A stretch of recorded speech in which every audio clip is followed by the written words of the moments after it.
Liz Cheney became a laughingstock when she dropped this hint about 2024 renewed right. RINO Liz Cheney is like a cold sore that just won't go away. She put herself back in the national spotlight with one shocking interview. Time equals 400 Ms. greater than, and Liz Cheney became a laughingstock when she dropped this hint about 2024.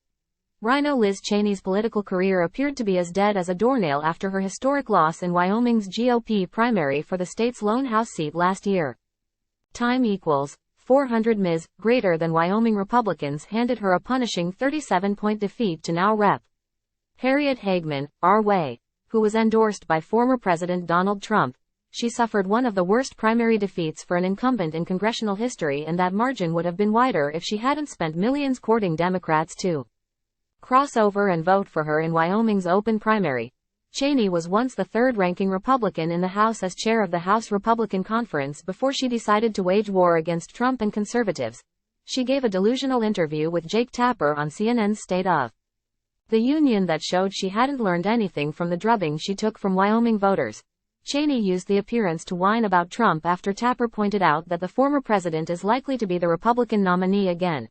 So we're facing a moment in American politics where we have to set aside partisanship and we have to make sure that people who believe in the Constitution are willing to come together to prevent him from ever again setting foot anywhere near the Oval Office, Cheney said.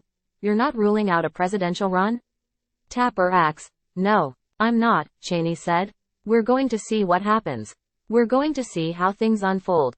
Cheney had dropped hints about running for president before it appeared she closed the door when she took a job at the University of Virginia as a professor of politics, when she was included as a hypothetical candidate in GOP primary polling. She was little more than a rounding error. A GOP primary challenge against Trump would be an opportunity for voters to hand her an even bigger defeat than the one she took in Wyoming. A potential independent bid for president would explode on the launchpad.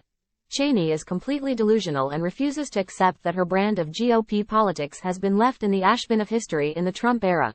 She let the cat out of the bag on her toxic status with Republican voters when she was asked about making a potential endorsement in the race for the next House Speaker. I hesitate to endorse anybody because I think that won't be helpful for them, Cheney said. Liz Cheney is setting herself up for one last national humiliation by entertaining the idea of a presidential bid.